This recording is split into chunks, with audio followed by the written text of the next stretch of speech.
আজ 22শে শ্রাবণ। রবি ঠাকুরের সৃষ্টি, রবি ঠাকুরের রচনা, তার গান বাদ দিয়ে আমরা কিছুই ভাবতে পারি না।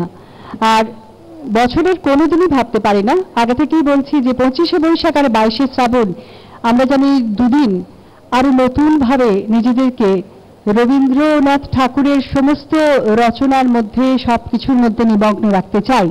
আজকে এখানে একটি সিডির আনুষ্ঠানিক প্রকাশ ঘটাবেন আমাদের মাননীয় মুখ্যমন্ত্রী মমতা বন্দ্যোপাধ্যায়, আমাদের প্রিয় দিদি। ড্রিমস মিউজিক অ্যান্ড এন্টারটেনমেন্টের পক্ষ থেকে প্রকাশিত হতে চলেছে রবীন্দ্রসঙ্গীতের অ্যালবাম তারার পানে চেয়ে, শিল্পী লাজবন্তী। লাজবন্তীর সঙ্গীত শিক্ষা শান্তিনিকেতনের সঙ্গীত ভবনে।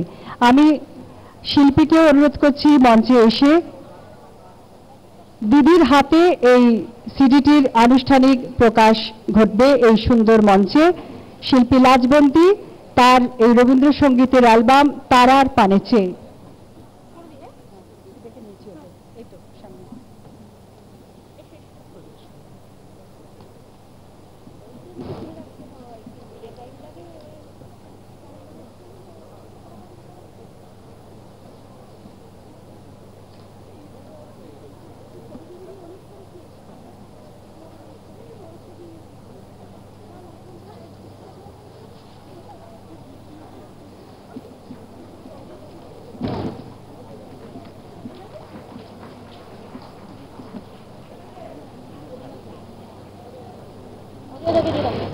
দিদি